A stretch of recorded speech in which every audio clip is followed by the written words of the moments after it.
Welcome, guys, to Cut the Nets episode 14. It is about 8 games left in the regular season. But first off, we'll be talking about Kyrie is cursing the Mavericks, and they are currently out of playoff contention with 8 games left in the regular season. Cavaliers make the first round of the playoffs for the first time since 2018. I wrote an article earlier about the Rockets roster scenarios with if they choose Wemby, if they choose Scoot, or Miller. LeBron's quick recovery. What are your thoughts about that? I mean, yeah, that's great for the Lakers, but he claimed he had a torn foot tendon, and the doctor was like, I've never seen any human being recover so quickly from that. Thoughts? Maybe he's not really injured. Maybe he's just, I don't know, bullshitting. And also seeds 4 through 12 records on the Western Conference. Between seeds 4 through 12 are 4 games in the West. It's just 4 games. So any of those seeds could be interchangeable with 8 games left in the regular season. Also, if we have time, we'll be talking about Damian Lillard's perplexedness, kind of a little bit annoyed with the fact that he spent years with the Trailblazers throughout his whole career. And they're quoting, they want to build for the future. And he's not really looking for that at age 32 in his career in the NBA. So yeah, with that being said, this is Cut the Nets. Morant. Oh! A jawbreaker! Goes by below! Drops the sledgehammer! Good bucket. Kobe Bryant on a rack attack! A piece of it. Wade. Wade going right. Giannis Antetokounmpo over Chris Middleton. It's a physical game. Oh, my! Vicious slam in the face of Kawhi Leonard. Explosion, the finish. Down to 3, down to 2, it's a 3. Good! Good! He got it! James Harden, a flamethrower! This guy's unbelievable. He is so fun to watch. We have Rob Korensky on the podcast. Whoa. Don't be alarmed, Rob. You looked a little alarmed right there. Sorry, guys. I just kind of popped in here. Yeah. Technology. Or magic. Now, Brian, I have a proposition for you. All right, I'm ready. I think we should. I think this should be the last episode for Cut the Nets. You know why? Why? I think our title, Cut the Nets, has really cursed the Brooklyn Nets' future. And I know we wanted to do that, in the beginning, but I feel like we've just done too much. We've gone overboard on it. So I think this should be the first episode for Cut the Mavs. I don't know, man. As a Knicks fan, Nets rival, I love that we curse them. The Net fans near me, because New Jersey native, go to school in New York. I deal with a lot of annoying and entitled and spoiled Net fans. Like, I swear to God, they thought they were living like 90 Chicago Bulls with like their big three of Durant, Harden, and Kyrie that only played 7 games together, by the way. I swear to God, they viewed it as Jordan, Pippen, and Rodman. Like, they thought the title was handed to themselves. So I absolutely love that we curse the Nets. I even want to take credit for cursing the Nets because I came up with the name Cut the Nets. I am so happy right now. It's like Christmas morning. The Knicks-Nets rivalry is like the Yankees-Mets rivalry. I'm a Yankee fan now, so I'm the big brother in that situation. But right now, I finally feel like the big brother as a Knicks fan. Knicks from New York. It's beautiful. So, in conclusion, you disagree that we should not change the name. Oh, correct. I have no hatred for the Mavericks, although the Knicks own their pick this year. The Mavericks have a top 10 protected. So I kind of want Dallas to win a few more games and let us have their draft pick this year. But other than that, Failed. All right. False alarm. Cut the Nets is still going. It was a good try, though, Jeremy. It was a good try. I really just was. I was in the mirror just trying to tell myself, okay, how would I tell Brian this? How would I convince him? But no, it just never worked. My bad. My 2 editors are on right now, so there's some pressure right now. Mirror on the wall. On the wall. Yeah. But speaking of the Mavs, though, they are in some serious turmoil. Rob, talk about it. So I know, I think the last time I was on the podcast, we had discussed how it could work, and I think I was playing a little devil's advocate here, and I was terribly wrong. I mean, this has just been horrendous. The Mavericks, I think, when they acquired Kyrie, were either the 5th or 6th seed in the West, and now they are completely out of the playoff picture. Now they're not, eliminated. There's still a number of games left. They could climb back in. The West is very tightly contested right now. But I mean, they got rid of their best defender in Dorian Finney-Smith, which has again been a detriment. And then they got rid of their second best scorer in Spencer Dinwiddie and replaced that with Kyrie. But Dinwiddie is a much better defender. He's I think around 6'5", so he can kind of guard, and I say optimistically the 1 to 3, depending on the type of team you're playing. And now it's not working. Luka and Kyrie are not jiving together. It's there was a press conference the other day where Luka was talking about how frustrated he is, and he's just not smiling. He doesn't feel good playing basketball, and I don't know how that doesn't center around what Kyrie Irving is doing and what he's contributing to this team. Yeah, it's honestly really sad. I mean, I remember back when the last time you were on as well, I was realistic. I was like, they have to either score twice as much as they defend, and because they lost their defense, and so they have to play pretty much how much can we score to win each ball games, and they can't do it. They just have to do a my turn, you turn. I saw both Charlotte Hornets games, and like the last 2 minutes of the Charlotte Hornets games, the previous one, my God, their energy was completely lackluster. You just had Kyrie just dribbling and trying to like find an open spot on the court and shoot at the elbow, but just dunk it off the rim. It doesn't even go in. Luka just pulls up for 3, and then he makes the first one, but then he tries to go even farther to the parking lot and shoots it, and it just bangs off the rim. I'm just like, there's no play. Where are all these other Mavericks players? Like, they're just standing on the court doing nothing. What I think makes that worse too was that loss to the Hornets was at the hands, or not primarily at the hands of Dennis Smith Jr., former Maverick. That's true. Yeah. They, I think they got rid of him, I think, slightly too early, because I think now he's not what he was hyped to be coming out of, I think, North Carolina State, but he's becoming a pretty solid role player now, and I think I could envision him being on some more competitive teams in the future as a contributor. But it's they could have just stood pat with what they had, right? At the deadline, they could have just kept what they had. They had Dinwiddie. They still have Christian Wood. And then I think Maxi Kleba got healthy. They have some shooters. I would have rather them just, found a way to get rid of Reggie Bullock and maybe another piece or two and just get another guy, maybe another great defender or shooter. And those were all available at the deadline, and they decided to just take a home run swing on this, and it's just coming back to bite them in the ass bad. Yeah, I mean, I was talking about this earlier with my friends.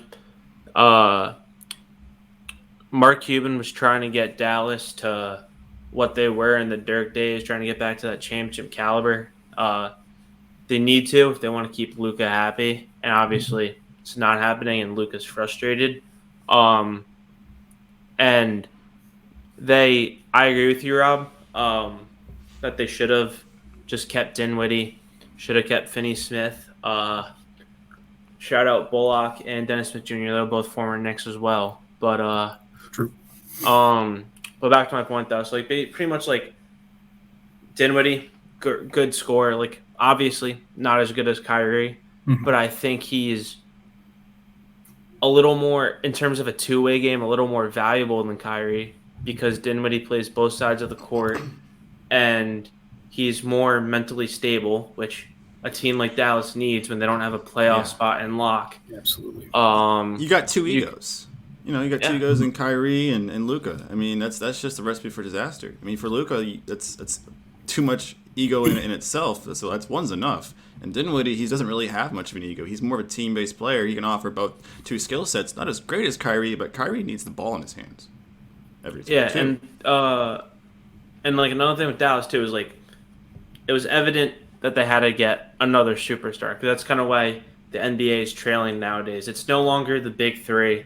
It's kind of just like dynamic duo, like, or if I'm going 2K terms here, like your chemistry player, like I forgot what it's called, but like the one where you like have that like chemistry, whatever, dynamic duos, and they needed that. Mark Cuban, the ball was in his court. There was, like Rob said, tons of good players.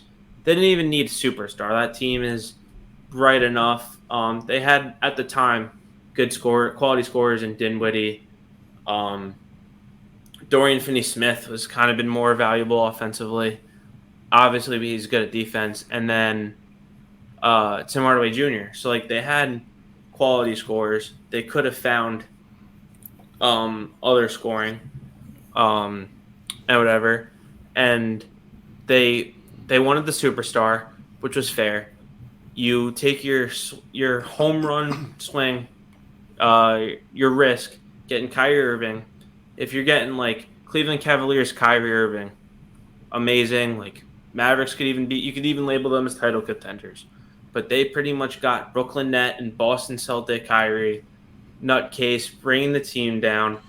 Luka just doesn't even want to be there. You kind of see it like being like you just see Luka doesn't have the love for the game anymore. He literally got his 16th technical on Sunday, which being a one-game suspension, but then earlier today they just rescinded it. So he will play tonight against the Pacers, but it's kind of just a bad look all morale-wise. Dallas definitely took a step back, and whether they're contending, rebuilding, retooling, whatever they're doing, they just took a huge step down. And I mean, they were heading in the right direction. They dumped Porzingis, got Christian Wood, like Rob mentioned. That was doing much better for them. And then this Kyrie deal kind of just ruined everything. Because obviously Mark Cuban would rather keep Luka than Kyrie, but the damage might already be done in Dallas. Because I remember like a season or two ago, Luka was unhappy with Dallas and with Cuban. And Dirk actually kind of like fixed that and was like, when they went to get the new coach and they ended up getting Jason Kidd. So everything worked out. But like, this isn't even the first time Luka's been unhappy with Dallas. So it's kind of scary. To piggyback off what you're saying there too, Brian, I think there is a certain level of blame that needs to be leveled on to Jason Kidd, because very early in the season he had Christian Wood coming off the bench as a sixth man, and he really should have been the starter from right off the bat. And I think that, if that had taken place earlier in the season and you find a way to kind of make up for some of Christian Wood's defensive weaknesses and have a good help defender in the post, like either McGee or maybe they had to go out and get a guy. But to get a good, solid defensive center in the NBA is not going to cost you, the same level of draft picks and capital as, something like Kyrie Irving. I think that Jason Kidd overall, I think he's really fumbled the potential of this team. They've got a number of good 3-and-D type defenders from the 3 to the 4 positions, and the fact that they can't win games with the way that this team is set up is, and I shouldn't say win games, because obviously they were, again, the 5 or 6 seed in the West at the deadline, but I mean the Mavericks should be much better than they are, and the fact that they're now spiraling out of control like this is just I think it's inexcusable. Yeah, I mean 3-7 in their last 10 games, and they still are only one game behind the Thunder, and their remaining schedule is kind of middle in the pack. Play the Pacers tonight, that could be a win. 76ers, probably a loss. Heat, probably a loss. Hawks, either way. Kings, probably a loss. Bulls, probably a win. And then Spurs, definite win, most likely. So, kind of middle in the pack. Only one game behind the Thunder. You never know. Yeah.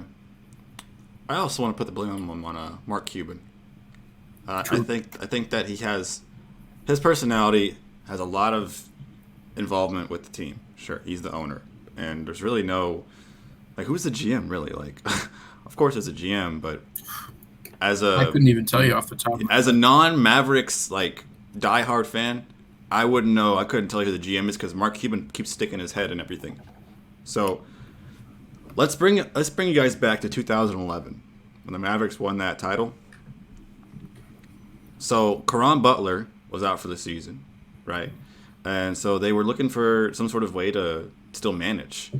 They got Tyson Chandler in a trade, which completely catapulted their season, winning 57 games. Dirk was 33, 34 years old. People didn't expect him to just go off this much. But they focused on team chemistry play. They had only Dirk as the main star. Jason Terry was 37? Yeah. Something like and that. And they had an older Jason Kidd on that team, too. As well. They had veteran leadership, but they also had a defensive anchor, Tyson Chandler. Now, when they won, Chandler was a free agent. Yeah. Right? And Cuban was like, nah, I'm going to let you walk because I want Dwight Howard. I want more superstars. More superstars. And then Dwight Howard decided, nah, I'm actually going to stay one more year with the Magic.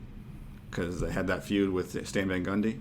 Was that the same year where DeAndre Jordan had said he was going to sign with them and then he bailed out? No, that was 2016, I think. Okay. I think that was 2016, 2017. Later. Yeah. So Mark Cuban's going for stars, and this is just another case of that.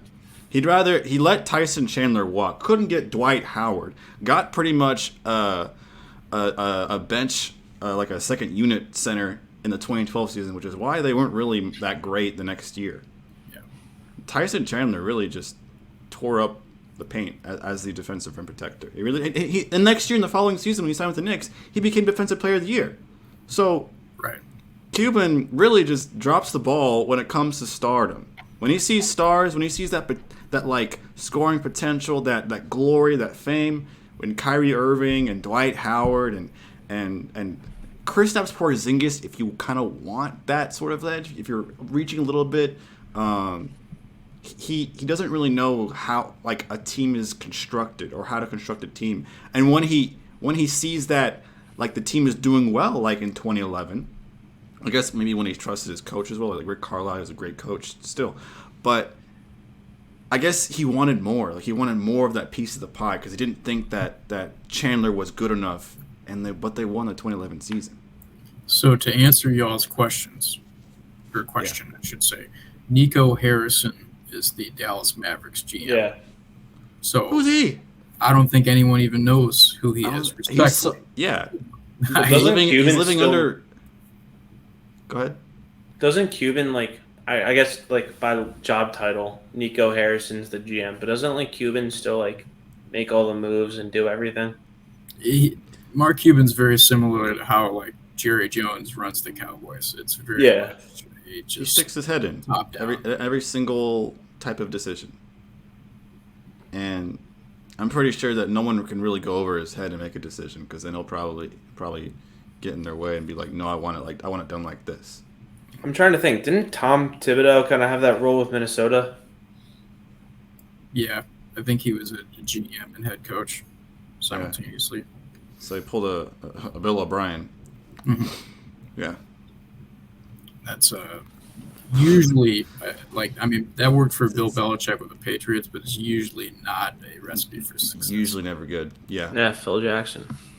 Yeah, Phil Jackson too. Exactly. Yeah, that was rough. Yeah. Triangle offense, baby. Yeah, okay. Triangle offense in 2015 with the Knicks, featuring Derrick Rose post torn ACL. Dear God. All right, let's switch in gears here. Let's talk about the Cleveland Cavaliers. The fact that they are making the playoffs first round for the first time since 2018, since the last year LeBron was on the team. Yeah, we'll give a shout out to one of our writers, Patrick Yen, who put together a article about that today, and I think that should be published by the end of the day here. So, this is big for the Cavaliers. Not only just they've constructed a good team. They went and got Donovan Mitchell in the offseason after the Jazz decided to blow up the whole team, but they've lived up to and maybe exceeded expectations to some extent because they're sitting as the 4th seed. And I would have more conservatively put them as the 6th or 7th seed coming into this year with their roster. So this is, I think, though, it's very big metaphorically speaking because I think Patrick had mentioned in his article, this is the first time without LeBron the Cavaliers have made the playoffs since 1998. Huge gap in time. Now, obviously, you have to factor in all the rest of those years, but a LeBron-less Cavaliers team that's competing and playing this well is pretty impressive. Would you count last year as well when they made the play-in tournament, though? Yeah. It's like playoffs with an asterisk. Like you count it, but you don't harp on it. But they clinch, so they're like guaranteed they're going to be in that first round. Yeah. First home round too, as a 4 seed. That's cool too. Against possibly Brian's Knicks. Possibly. I want to hear Brian break this down because I'm interested to see what he thinks. All right, so Rob, you started off your statement by shouting out a BSP member, Patrick. Again, I'm gonna start off my statement shouting out a BSP member, Andy. You mentioned it on the last podcast, and you guys are going to have a home playoff series. Congratulations. Congrats. You guys are 30-8. I can see the smug. You're so smug right now. He's smoldering right now. Listen, Cleveland is 18-20 on the road, so losing record. And as Andy mentioned in the last podcast episode, they only got like 7 fans anyway, so... plus MGK. Plus MGK, and plus Andy and Patrick. So like 9 on a good day. 9 on a good day. Yeah. No, the rest of them are all LeBron fans. So like as soon as LeBron left, there was like 9 fans in the stands. They all of them probably moved to Miami. That's why they don't sell out anyway. Or LA. And then now I'm living in Los Angeles, just following LeBron. But I'm actually very excited for this series. I think it's a huge storyline, just considering that the Knicks all summer long, shout out Kid Rock for that song, by the way, were the front runners to... Do not shout out Kid Rock on this podcast. No. You really just did that. You really shouted out Kid Rock. Oh, dude. Oh, Jesus. They're the front runners. That's Sweet Home Alabama cover. That's what it is, okay? And Werewolves of London. Yeah. They're the front runners for the Knicks were the front runners all summer long to get Donovan Mitchell. Obviously that didn't happen. He goes to Cleveland. Huge storyline. If Cleveland gets past the Knicks, a lot of Knicks fans, myself included, will be very pissed off that they didn't get Mitchell. It's going to be a good series though. In all seriousness, happy for Cleveland. First time in the playoffs since 2018. First time, like Rob said, without LeBron since 1998, which is crazy. I didn't even know that. But no, Cleveland's a very bright team. Darius Garland and Mitchell are probably one of the best. I always mess this up. Front court or back court? What are the guards? Backcourt. Backcourt. One of the best backcourt duos in the league. You could also say that Mobley and Jared Allen are one of the best young front courts in the NBA. I guess they have one of the best starting fives in the league, actually, I guess, if you put it that way. Yeah. Their undoing really is going to be their bench.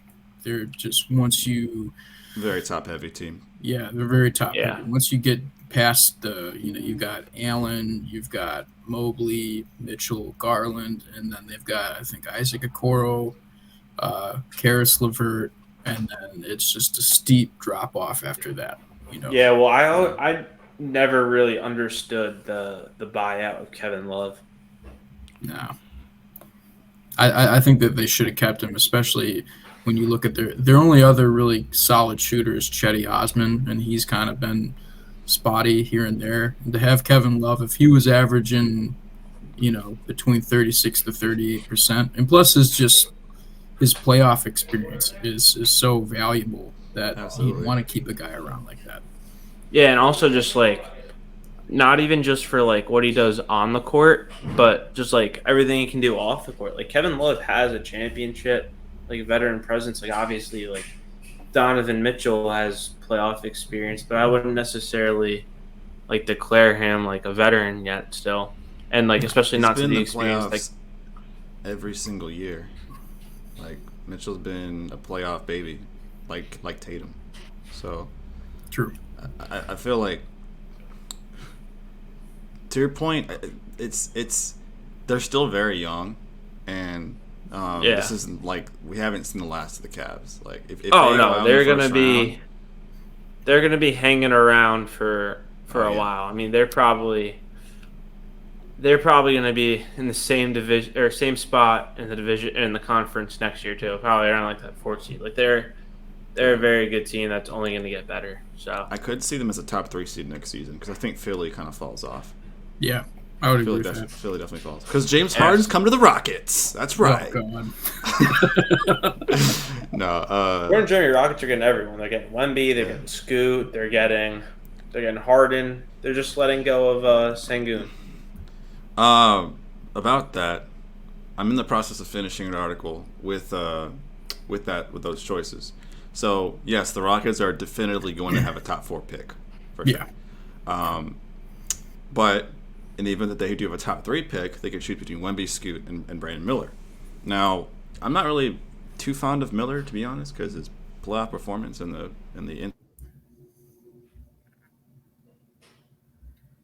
NCAA. Yeah, but did I freeze up there? Yeah, Sky, we got your point. Brandon Miller's a lethal shooter. He's not. No, he's.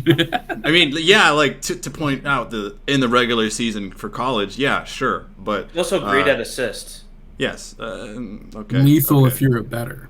Yeah. If you're better, then you're lethal. Yeah. That's a true phrase right there.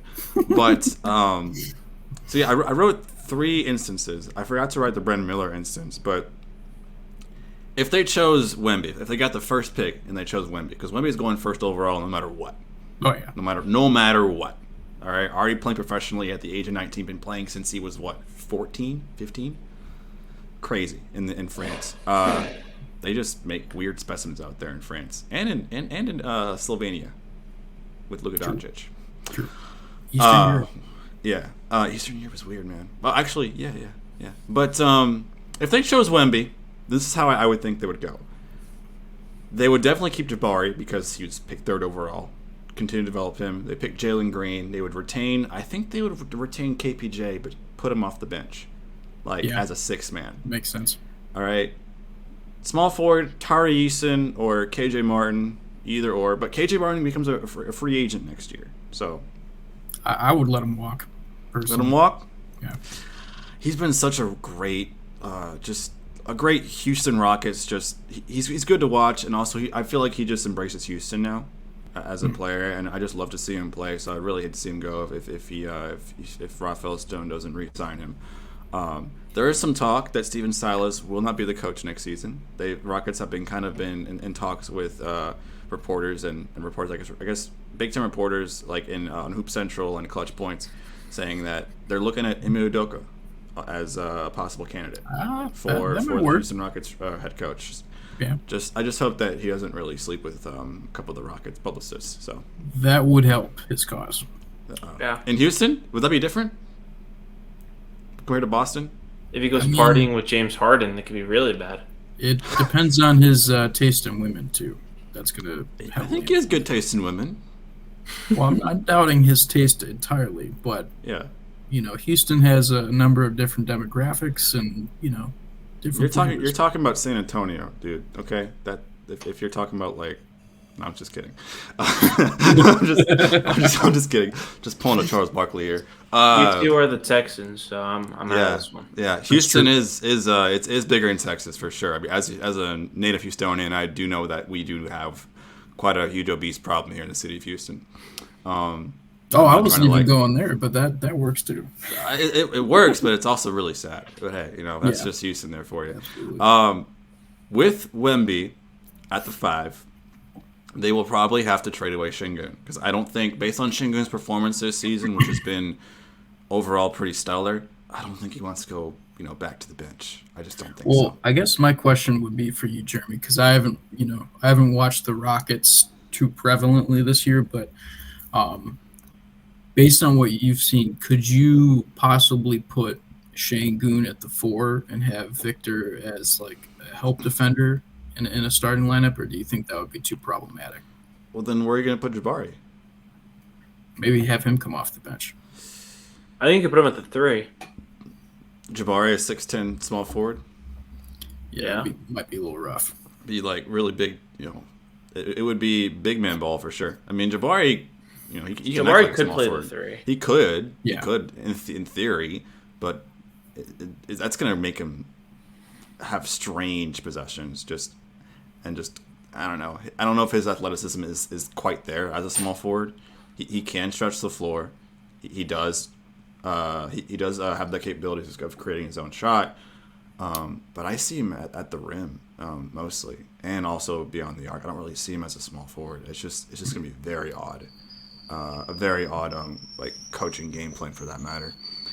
Gotcha. Well, then my question is, assuming you guys get Wemby and you trade Şengün, what's the asking price for Şengün? Like if you're Şengün, yeah, probably a veteran for sure, a quality veteran, someone who can still play and probably be able to develop these young teammates. Like an Eric Gordon. No.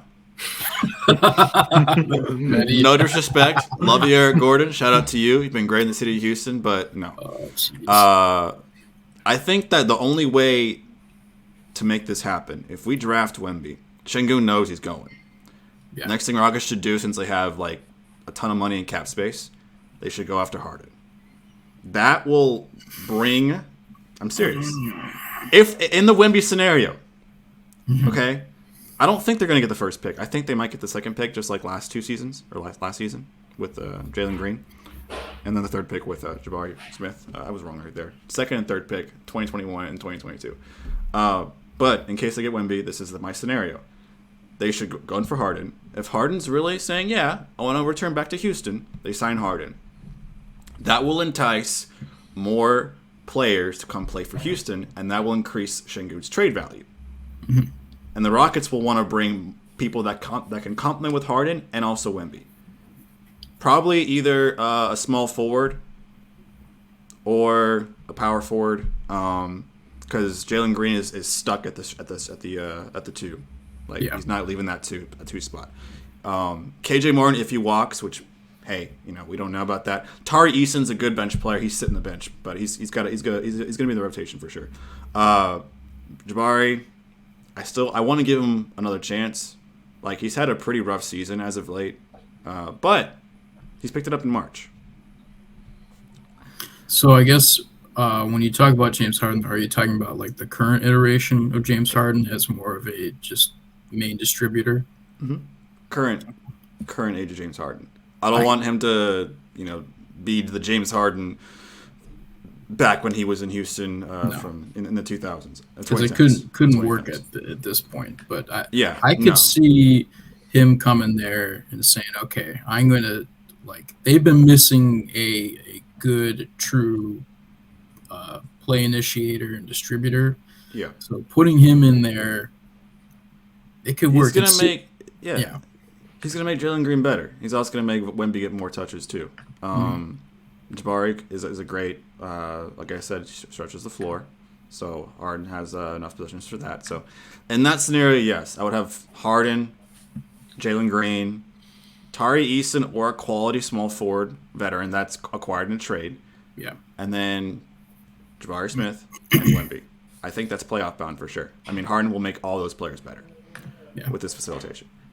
With the Scoot scenario, now this is kind of a completely different scenario because Houston doesn't really have to do that much in terms of making roster moves.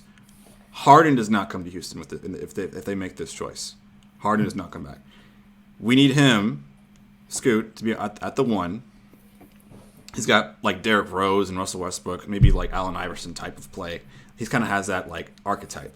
So I think that'll complement well with Jalen Green. Houston will probably just have to focus on their small forward situation and continue to develop their players in the way that they do, and then push for veteran leadership who's willing to go through another season of mediocrity. Yeah, I think in that scenario, you definitely have to you have to upgrade your small forward position and have probably Tari Eason coming off the bench, but you have to upgrade that position, whether that's maybe a 3-and-D type of player, but you need to add solid spacing there, because Scoot Henderson, I think he'll develop into a serviceable 3-point shooter, but he's been kind of spotty in that regard. Yeah. And I mean, Scoot, like the good parts of Scoot Henderson, the guy's explosive. He can get to the rim. His playmaking skills are there. And he's gonna just make defenses collapse in on him, and then he can kick it out to the wings, and then that's gonna give opportunities to Jabari Smith. If Jalen Green can kind of get more consistent with his 3-point shot, and then Green's slashing ability too. There's a lot of potential there, and I really personally like the Scoot Henderson fit with the Rockets. I think they would be pretty tough. And then on top of that, then you kind of have Şengün and Scoot as play initiators, so you could have possessions where Scoot kind of dishes it out to Şengün in either the corner or up in the post, and Şengün kind of is allowed to cook up there, and then Scoot can just Scoot or Jalen can slash the basket. I mean, there's a lot of different possibilities there that are very intriguing to me. What's the problem with that is defense. Mm-hmm. That's going to really make the Rockets an even worse defensive team if they don't make any other moves down the line. I mean, Scoots, he has a defensive liability when it comes to being able to be in a certain spot. He's not a very good on-ball defender. He's very good through weaving. Like he's good at like quick hands when it comes to like a pass being thrown a little errantly, and he's able to capitalize on that and then like make a fast break towards the end of the court. Mm-hmm. But when it comes to on-ball defense, he's undersized. He's going to be taken advantage by other point guards, and especially in mismatch if there's like a power forward, he's more athletic. Yeah, and it's going to be a disaster with that. I think though he could turn into a serviceable defender at some point, but it's going to take a few years in the NBA because he for his frame, he's very strong. Like he's a very strong guy, and I think he could physically match up against bigger point guards, but he would have to really work on his footwork as well as just his anticipation and everything. Because right now, you're right, he's going to be a liability, and it's going to take a few years for him to really get to where he needs to be. Yeah. For the third pick, I feel like it becomes less and less of a roster change. If they're just going to choose Brandon Miller as a small forward, put him in at that position, and if KJ walks, he'll probably get a decrease in minutes if he re-signs with the Rockets, and it'll be back till 2021. Of course, Brandon Miller needs to work on his 3-point shot. He's a good spot-up shooter, I would say. But other than that, there's really nothing else that the Rockets may need to do when it comes to like rearranging their roster. Just again, veteran leadership. That's what they need. Yeah, and I think Brandon Miller is kind of a worst case scenario there because I don't have a ton of confidence in him. He could end up being very good.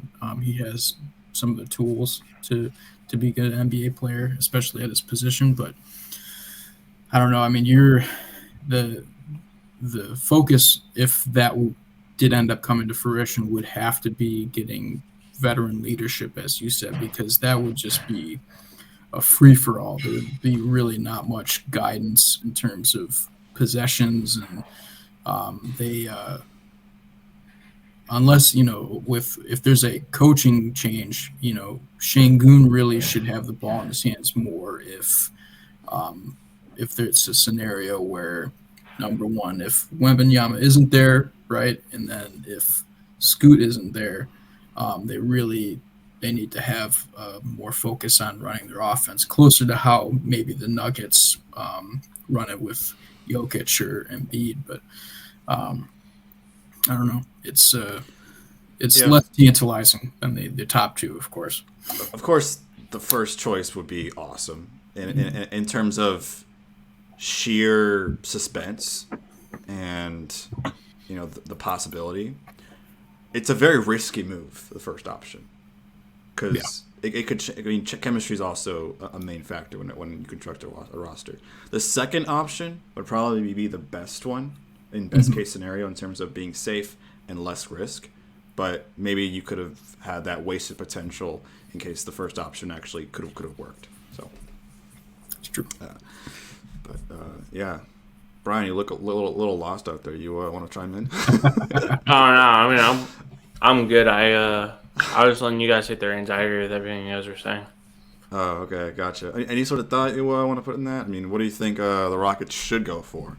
Based on, I mean, obviously, if they had their choice of all three options, I think you have to go option one. Give the kind of the best sort of team and best chance at a complete 180 of their franchise, because right now they're kind of, no offense, Jeremy, they're kind of a laughingstock.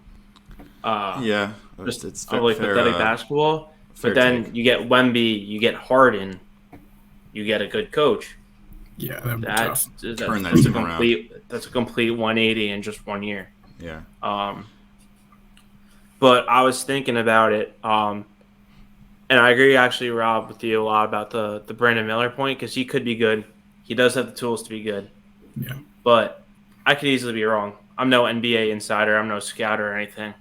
But I think that's his ceiling, is to be just a very good player.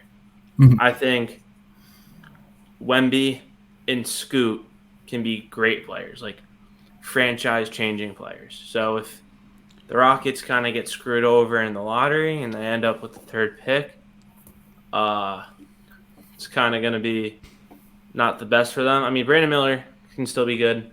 I forgot his name, but the dude from Arkansas is going to be a good player. But yeah. I think Wemby and Scoot are great players. But I was also thinking about it.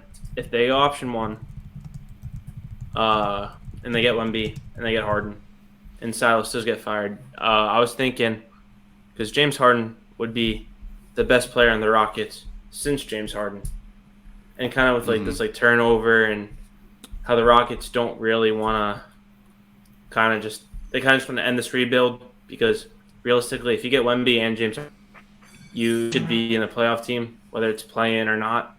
So I guess how much say, especially the way with how much power players kind of have in the NBA nowadays, how much say would you give James Harden in getting the next coach, picking the next head coach if Silas does get fired, and perfect world to get Wemby and Harden? No, I don't trust Harden's judgment on that. Okay, I just don't. Yeah, I wouldn't either. I would if the Philadelphia 76ers get bounced in the playoffs, which is very likely. I don't think they'll get past the Bucks. Maybe the Celtics, but not the Bucks. There's always going to be those tweets where it's like fire Rivers, and maybe that might happen because Doc Rivers is just rolling on that 2008 nepotism right there. He's just rolling on that pedigree, on that little inch of pedigree where he won a ring because he had three of the greatest teammates, in the East at the time. Mm-hmm. Well, besides Kevin Garnett from the Wolves, but you had three of the top 10 players in the East at that time. Top 15, top 20. If you couldn't win a championship with the roster that they had, it was we could throw one of us out there and coach that team and figure it out. Yeah. I mean, you could even get to the conference finals with CP3, Blake Griffin, and DeAndre Jordan. Yeah. Yeah. Well, to his credit, and I'm not going to give Doc Rivers really any credit here, but Chris Paul and Blake Griffin just could not stay healthy during those different playoff runs. Like, one of them was always out. So it's just like, it's tough to compete when, they're getting run into the ground during the regular season, and then they sputter at the end, especially Chris Paul. But still, I agree. Yeah. I don't know. I'm not really sure about James Harden's judgments on what his choice would be for the Houston Rockets head coach. I think the Houston Rockets should just go after Ime Udoka. There's another coach I forgot about that might be another candidate. Atkinson? Kenny Atkinson? I don't know. His name's been floating around. I just thought his maybe name has been floating around. You're right. There's another coach. He's another young coach, but I totally forgot his name. But maybe I'll figure it out later in this podcast. But hopefully. Speaking of, speaking of the Rockets, LeBron James. I gotta work with all these transitions sometimes. So, LeBron James is on the court now. He's back from his injury that he suffered a month ago, and he's been out for a month. But apparently, he is fully ready to go after 1 month, and claimed that he tore his tendon on his foot during his injury. And the doctor's like, this is the best type of recovery I've ever seen any human being go through in such a quick amount of time. So, do either of y'all know? Because I didn't really look too extensively into it because I'm not really much of a fan of LeBron James. But do we know where that tendon is located on the foot? Was that like bottom of the foot? I have no clue. But let me see here. Yeah. A full medical analysis. Full medical analysis would be good. Yeah, by Dr. Gretzer, who has no PhD and will not be getting a PhD.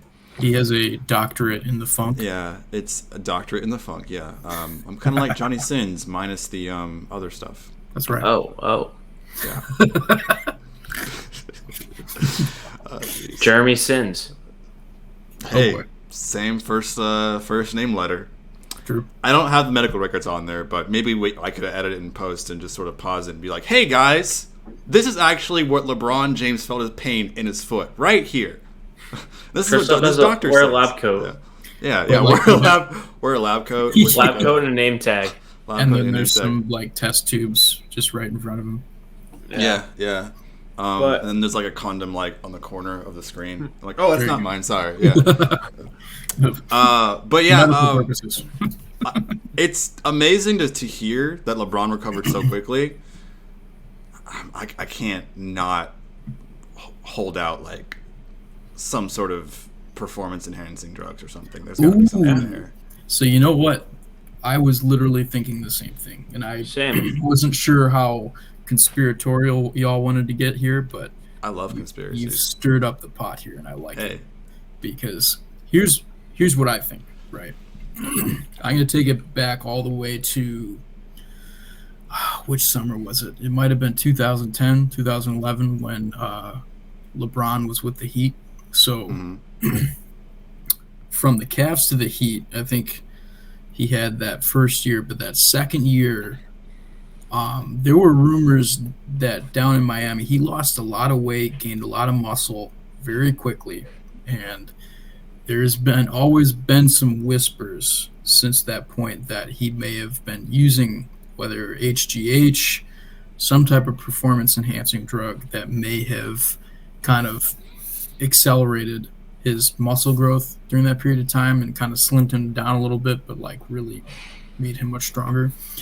I would not be surprised at all if we're talking about doctors coming out saying that he recovered from this injury almost unnaturally fast. I mean, and then all of a sudden they're in playoff contention. Now they're within the play-in, and then all of a sudden, boom, LeBron comes back somehow. They get to the second round or something crazy, and then all of the the LeBron stands everywhere, like, oh no, he just led this team. Da, da, da. They freak Paul out. Pierce, when he was walking in that wheelchair on the locker room. Yeah. I wanna show you guys. I just googled torn foot tendon recovery time. Let me put this on the big screen here. 12 Healing weeks. can take up to 12 weeks. Sometimes the affected body part may need immobilization by a cast or a splint. LeBron James was walking in a boot for a little bit when he was early on in his injury. 4 months to a year, several weeks to months. I'm not saying that players are always 100% healthy. There's always some ailing injury because it's an 82-game season. I'm sure LeBron isn't 100% healthy, but for him to be able to play high-intensity basketball at the pro level, at his age, after going through a so-called torn foot tendon that he claims to have done instead of just a foot injury, that causes some speculation, and I'm really surprised no one's bringing it up. And I'm full on ready for the hate that I might get for this statement, but as a Michael Jordan fan, someone who I grew up a Chicago Bulls fan, and all of the especially this year with LeBron surpassing Kareem, and then all of a sudden the scoring and the all-time NBA scoring record is somehow now being used within the GOAT debate. If there was some type of startling, crazy revelation that LeBron James for the past 2 to 3 years has been using some type of performance-enhancing drug to maintain or exceed performance levels that you shouldn't have at his age, number one, I wouldn't be surprised, and number two, I don't know if y'all have seen the Dave Chappelle episode with the haters ball, where they're all just dressed up as pimps. I'd be just strolling around. I'd be walking around in Los Angeles, just hating on everything. I would just love it, because there's something not right going on. I don't think there's something right. It reeks. I don't like it. I mean, it does. I agree with you both. It does seem very suspicious that he was able to recover so fast. And Rob, I agree with you. If it ever gets caught that he has been using a substance or substances, I think that's just another reason that invalidates him as the GOAT. Right. Because he's going to be in the Hall of Fame no matter what. But baseball, if you get caught with roids, it pretty much eliminates you going to the Hall of Fame. So can you name any NBA player in the top 20 all time? Actually, no. Let's do a top 75, because they did NBA 75, I think a couple years ago. They have listed no type of PEDs during their career. No type of scandal, nothing regarding any sort of PEDs. Yeah. Basketball isn't necessarily it's not like baseball where you have to have strength to muscle up to swing a bat to hit it out of the park crazily. I mean, of course, there's intensity, there's physicality, sure, and you do have to be at a very high level of athleticism to do well in basketball and bulk up and whatnot. But there's hardly any sort of PED issue. No. In this league. I would only argue that maybe during the 70s where half the players were popped up on coke and methamphetamine, but that only helps so long. Well, I mean, there was a few instances, wasn't it? Oh my God, what's his name? Wasn't it OJ Mayo that was suspended for a year for drugs? Yeah, he was on drugs. Yeah. Well, he wasn't on PEDs, was he? I don't think he was. I think it was just recreational. Yeah. Oh yeah. Well, also there was I only know this because I learned about it in middle school health class. But do you know Chris Herron? Do you remember him? Vaguely. Yeah. He played for the Celtics, and we watched a documentary about him that he was using roids and I think PEDs literally in the locker room before games. Damn. And that would actually help him play better. And then he kind of was trying to like change himself or like got caught or something. Something led to like him stopping, and like his game just like got like significantly worse, and it was like dealing with like drugs and all this stuff. But like back to my drug use point though about LeBron. So like if he gets caught using PEDs or something, I think that invalidates him being the GOAT. But like at this point, I don't care. I don't think that they care. I don't think they want to disclose that at this point. Yeah, but like also like I'm not a LeBron guy either, but I doubt he did. He does like he has no business being this athletic and this strong at 38. With all like the access he has and just the way like technology and like health and everything has evolved like in this era. I think that's just really how it is, because I literally saw that like he spends like $1 million just on training and like nutritionists alone. So I think what are the financial distribution costs with that? Like, how much does it cost to have that he's buying for the training? How much is it costing for the nutrition? I don't think either of those two things add up to $1 million. I mean, there's got to be more than that. No, I mean, who knows? I don't know. Yeah, I don't know, but I mean, we'll never know because he's LeBron. I mean, what do you expect? Right. It's not like the NBA is not like the MLB. They'll be a little bit more, realistic on things, and they'll actually expose players who are beloved, in the league, and no matter how great you appear to be on as an image, if they find some dirt on you. Oh yeah, the MLB is cutthroat. Like they don't care. The NFL too. Yeah. Mm-hmm. They do not care. But the NBA, it's kind of odd that there's been very little drug scandals, especially with, the top 75 players or top 100 players in the history of the league. Yeah. But there's definitely a story there that I don't know if we'll ever know, but I definitely tend to think that basketball, there's something more there, and I highly doubt that every single one of these players is completely clean and not doing anything to gain a competitive advantage at all.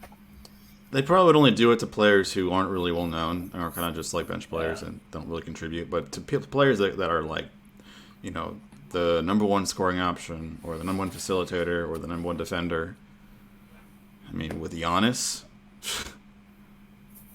it's crazy how you look at 2014 and 2015, his first year in the league. Yeah, he's a stick. Yeah, he's a twig. Yeah. He's a freaking twig. Like, yeah, okay, you can build muscle and you can look really, really, built and have a lot of muscle weight to your body, but there's a limit to that. I mean, he just looks like a fucking specimen of a monster. He's not getting injured much. Maybe like a wrist or like a hyper knee extension, but he recovered from that really quickly too. So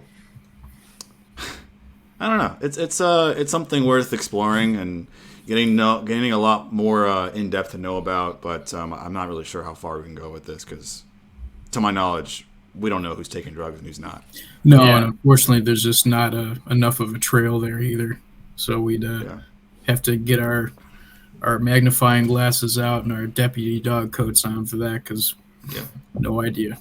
And just like another thing too is like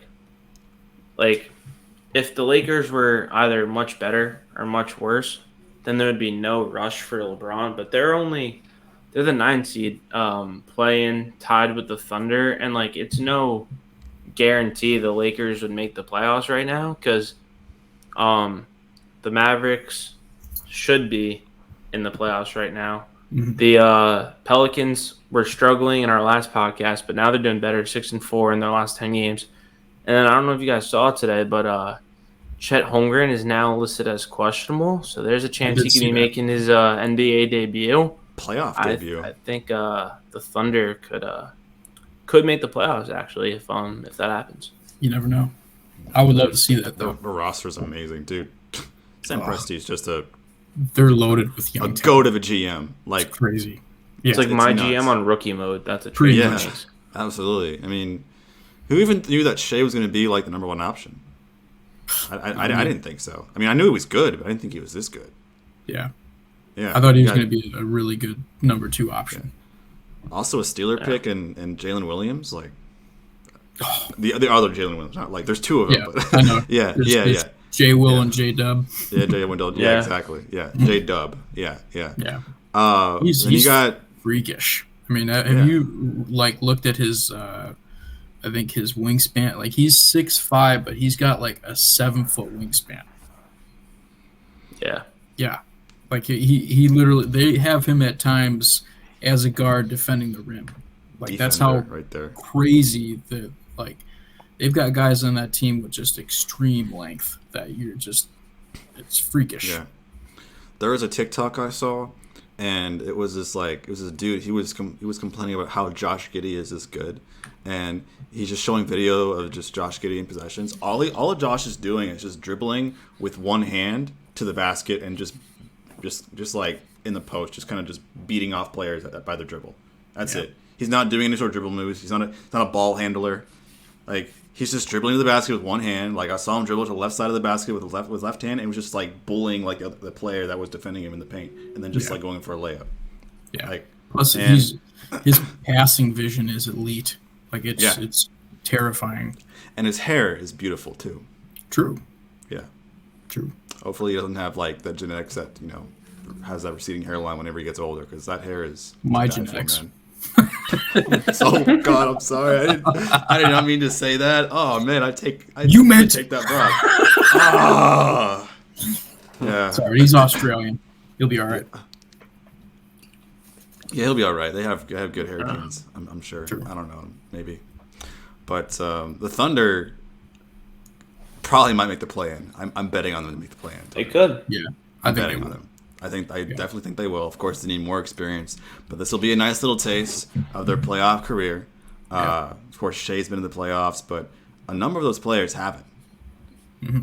And with Chet Holmgren returning as a possible NBA debut this season with 8 games left, it would be really, really interesting to see. Like, I would be really interested to see that. Well, to me, I think if Holmgren is able to come back, like you're basically rolling out a secret weapon coming right into the playoffs.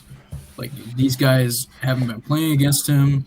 He's been resting, and I don't know how much y'all know about Chet Holmgren, but that guy's a competitor. Like he wants to be out there, and obviously he doesn't have much muscle built up yet, but he's gonna go out there and give you what he's got. And I know he's cocky. yeah, he's cocky. Yeah. But he's a fiery competitor, and I think you throw him out there in that atmosphere, that's going to probably bring out the best in him. Yeah. Yeah. Unfortunately, they're not looking too good, though. They're on a 3-game losing streak to the Timberwolves, the Heat, and the Magic. Hopefully, they can bounce back tonight. They play the Rockets. I'm betting the over on the Rockets. Like For all the bettors out there, Knicks are 13.5-point favorites. But yeah, it's I don't bet. If there's any chance, any other day, I would be very positive to see that we have the Rockets on our schedule. But we have not been playing good basketball as of late. If there's any chance for the Rockets to steal a W, it would be now. Right. I don't really think that the Rockets are going to win. I don't know if you've been hearing what's been going on, but there's a lot of bad stuff going on with the Knicks right now. In the locker room, or just like in terms of games? Locker room. Like what kind of stuff? I don't know if you saw the game against the Magic or the Heat. Actually, any of those 3 games. I think Randall. Didn't Randall?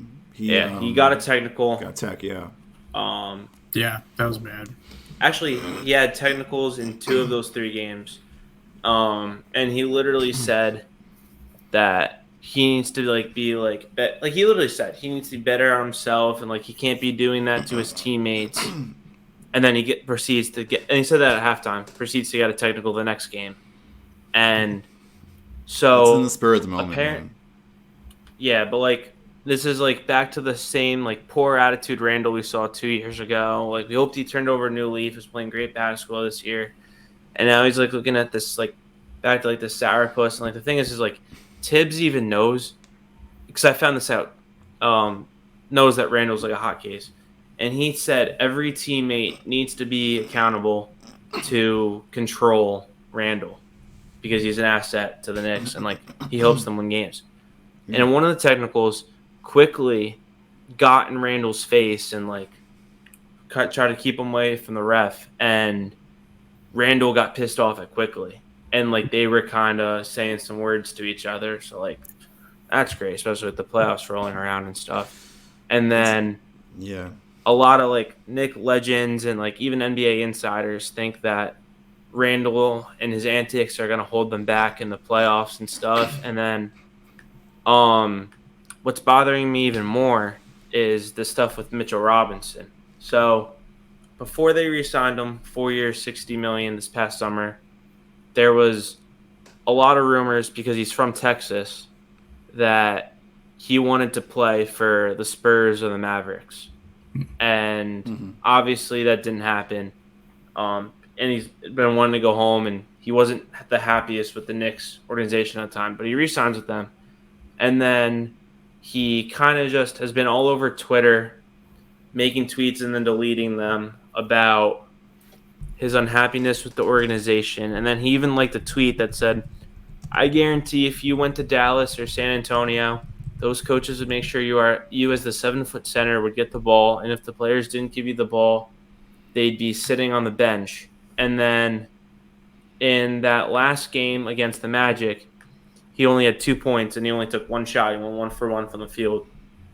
And the tweet that he made and then deleted was him being like saying he just wants to play basketball instead of just doing cardio. Right here. Yeah, so like that kind of pisses me off.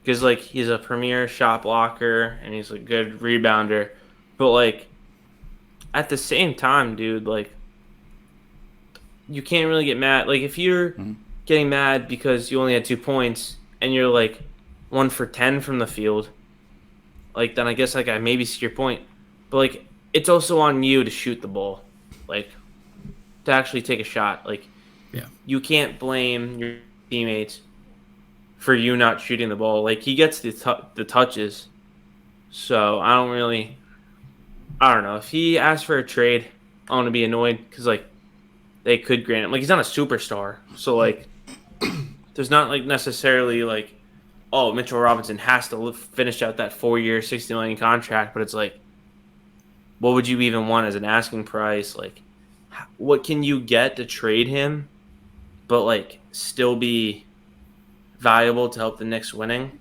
Yeah.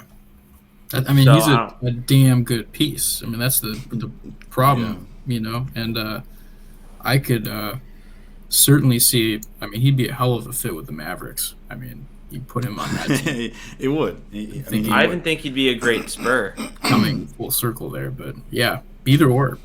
Yeah. I mean, in the offseason, that's probably what they should go for. Yeah. Honestly, if Cuban was smart, he would go for a defensive director. If he was smart. If he was smart. He is smart, but not in that way. Yeah. I'm not disrespecting Mark Cuban. You are a businessman and investor, and you know how to make money, clearly. Absolutely. But this is, when it comes to the Knicks, not the best timing, for sure. 8 games left in the regular season. Not the best timing to pout and wish you were drafted by a different team. You're homesick, whatever. That's not how the NBA is. It's a business. Yeah. Each team will draft players who will they think that is good for their team and who makes the money, who possibly gets them to a playoff berth or NBA Finals berth. It's kind of how things work, especially even in big and small market teams. With Julius Randle, yeah, he's always had those antics of just having a temper. I think that'll pass. I don't think that's really that big of an issue. Sometimes you relapse whenever you want to try to like be a better person and develop good habits, but sometimes those old habits reemerge, which is normal. But with the Mitchell Robinson thing, with his mind not wanting to be on the New York Knicks and wishing that he kind of like went to Dallas or San Antonio to be close to his family. That has some long-term causing effects right there. Yeah, I mean, it just goes back to like not necessarily like immaturity, but like you could say that, but like more just like irresponsibility. Like you're an adult, like you have to know that the NBA is a business. Like you're on a playoff team, you're contributing, like you should be happy. And that, like Lee literally had 10 points in the game before he had the 2 points. So he had 10 points against the Heat, which is like usually what he averages. Like I think he averages like just under 9 or like 9 points or something. So like that randomly kind of just came out of nowhere.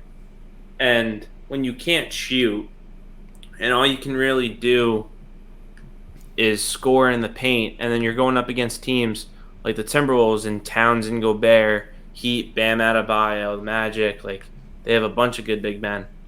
Like naturally, you're probably not going to do like that well offensively, and like back with like the immaturity and like irresponsibility, like it's just not a good look. Like, because then like even if you want to get traded and you're asking for all this, teams are going to be like, oh, well, is he going to flip out if things don't go his way for us? Like it kind of just reminds me of when Zach LaVine got drafted by the Timberwolves, and he hugs his mom, but as he's hugging his mom, he mouths the words like "F me" because he's going to Minnesota.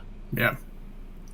You're playing for a team, you know. Like you are playing for an NBA team, like Jeremy said, making millions of dollars. Like you're living out millions of people's dreams. Like I don't really, and like you're contributing, like you're contributing. Like you're on a winning playoff team. You're in the Mecca, like a big market. Like I don't really understand where the complaints come from. Like I would kill to go 1-for-1 from the field and play for the New York Knicks. Right. Yeah. I would kill to go 0-for-10. Yeah. Be honest. Yeah, 0-for-10. Yeah. 0-for-10 with a plus minus of -42. You know. Yeah. I think for most people, it's just like, hey man, figure it out. Like, you know, you're getting paid. You're in the biggest U.S. market in New York City, and playing in Madison Square Garden half the time. So it's just like, you know what? I'm personally, you know what? I'm from upstate New York. I'm not a huge fan of New York City personally. That's just how I grew up differently, and I've been in New York City and everything. So I get you being from Texas and not liking it there. I could get that, but like you got to play out your contract.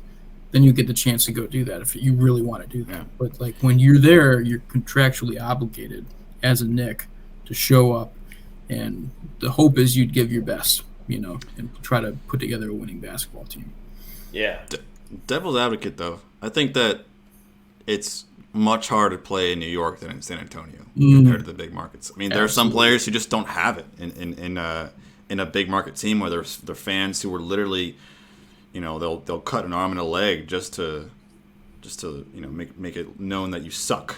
I mean, that's true, but it's not like he's playing bad. Like, I mean, I guess like every now and again he'll have a bad game, but like overall in his NBA career, like he's been pretty good. Like I think it was last year he literally like broke the all-time field goal percentage record, and he's already second in Knicks history in blocks. Like he's playing well.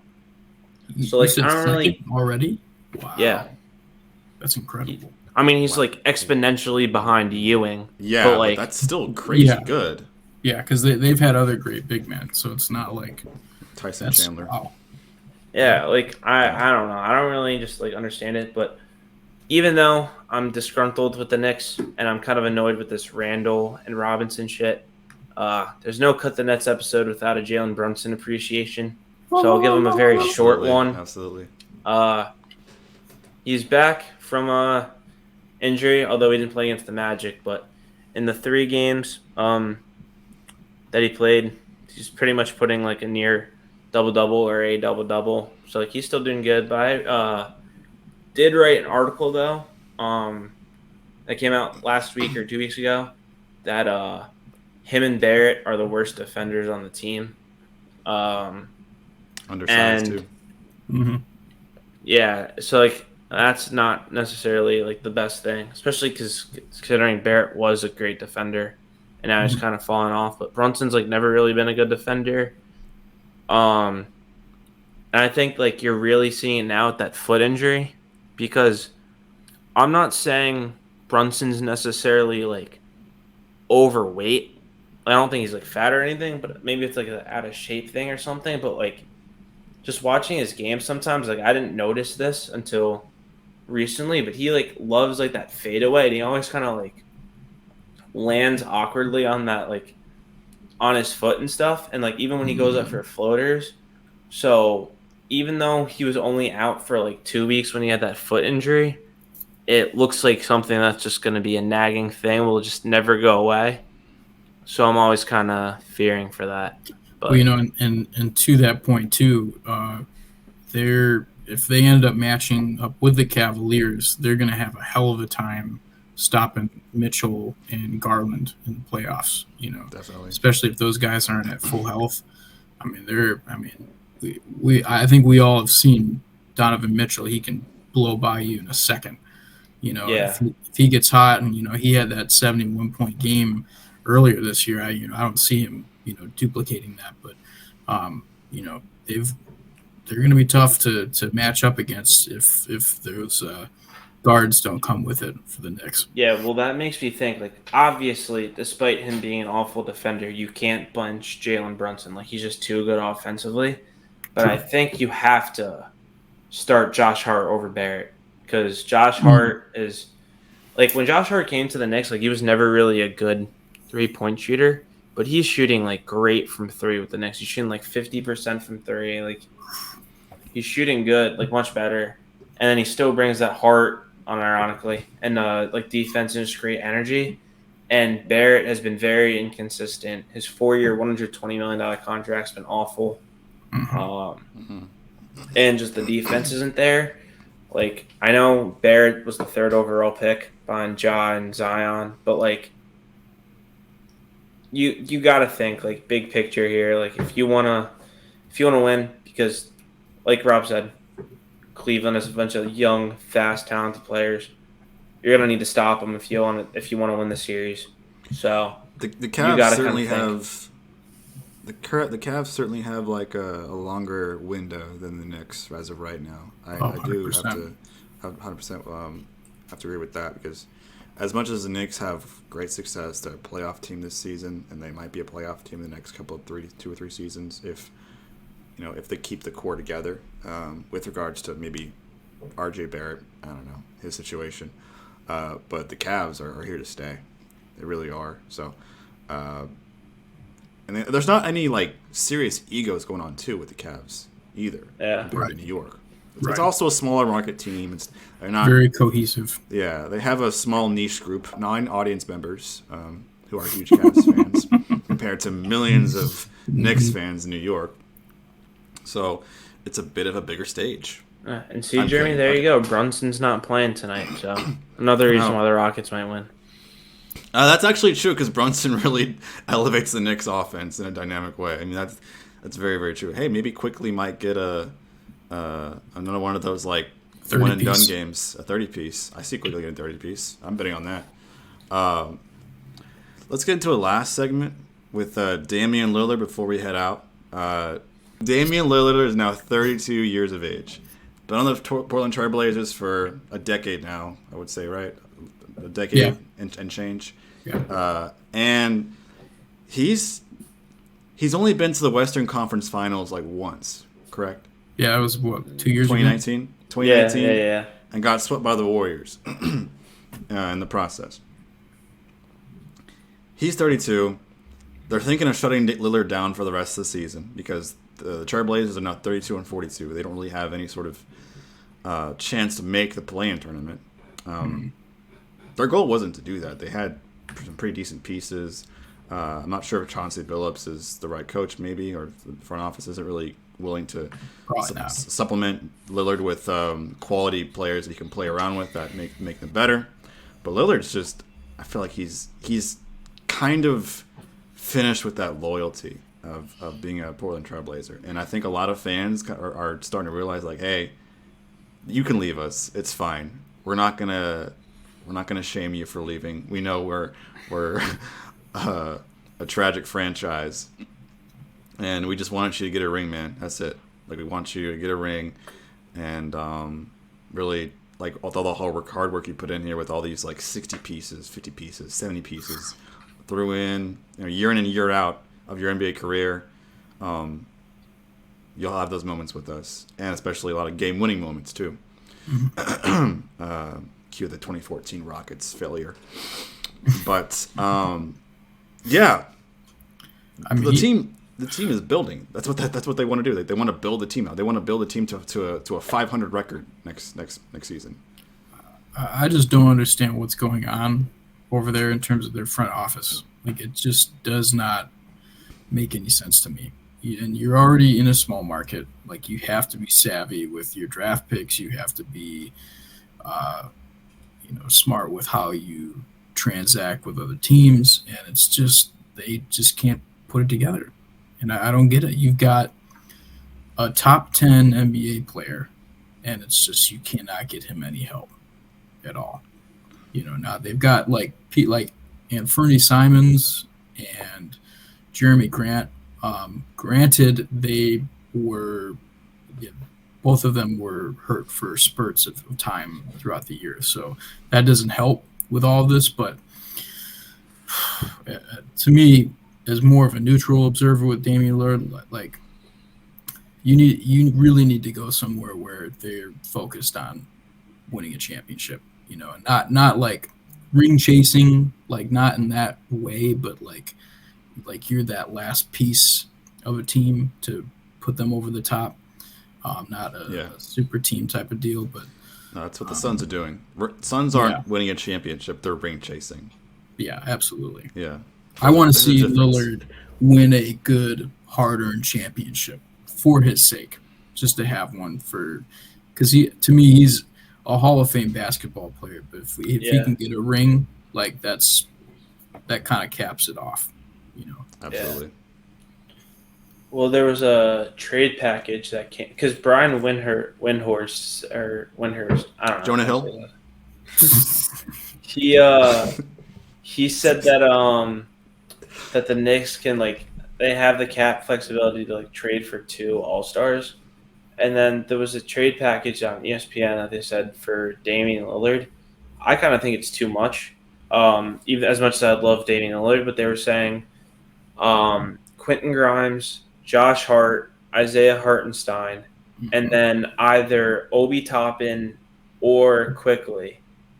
No. And then 7 first-round picks for Lillard. You're gutting your bench, dude. How many first-round picks? They were saying 7. Yeah, 7? No. Dude, God, no. I mean, he's 32 years old. Trailblazers, exactly. They should pull like the whole Brooklyn Nets thing, but the thing is not Quinn Snyder. Who's the general manager of the Jazz? I forgot his name. Oh, Danny Ainge. Yeah, Danny Ainge. He's the I think he's the president. He literally messed up this whole trade market with the Gobert trade. Like, we talked about it earlier in the podcast on the trade deadline podcast when Jay Crowder was traded for 3 first-round picks, or whatever, all these crazy trades were 5 second-round picks. 5 second-round picks, yeah, that trade package was thrown around a lot for role players. Yeah, whole trade deadline. Literally, that Rudy Gobert trade literally changed the way trades are. Now picks are just pieces of paper at this point. They're getting they're literally just getting passed around almost like they're meaningless. So in hindsight, that's probably an awful trade because 7 first-round picks for a 32-year-old, and the fact that they're pretty much trading half their bench is a lot. But not even a deal that the Knicks would make, but that might be a similar price for other teams. If you were talking about 25-year-old Damian Lillard, I would say you might have to. I wouldn't want them to part with Hart, but I would say if they were willing to dump Barrett and a couple of those pieces with a bunch of draft picks, it might be worth it. Again, we're talking Lillard from 5 to 7 years ago. Yeah, well, the thing is Hart is also a pending free agent. Mm-hmm. But if they could do Hart, Barrett, Toppin, just because I don't think Toppin has a future in New York. So Toppin, Barrett, Hart, and 4 or 5 firsts, I would do that. I would be fine with it. Even like Dame right now. I'd be fine with it.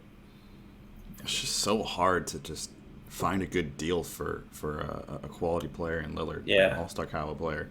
So I'm very much a practical person when it comes to constructing NBA rosters. I don't try to make trades if I were the GM to just gut my entire future, because the bench and defense are what really matters in the playoffs. Not having all-star players all the time. Like, yeah, all-star players are great and they're essential, but you need a good bench too. Yeah. That's why streaking in NBA Finals, like having streaks of that, is near impossible now these days. So Rob has to pee, and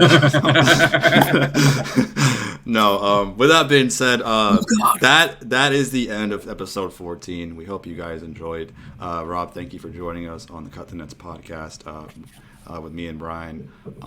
Follow us on YouTube, Twitter, Instagram, TikTok, all the social medias. Maybe not TikTok, because TikTok might get banned. I'm not really sure. We'll see about that. I really hope not. I love TikTok. Big TikTok supporter. But yeah, also follow Wrinkles and the Crease, Hard at Huddle, the Big Blue Report, Onside Take with Eric and Jacob. For all of us at Backsports page, Cut the Nets. I'm Jeremy. Brian. And this Appreciate you all having me. Cut the Nets signing out. See you guys next time.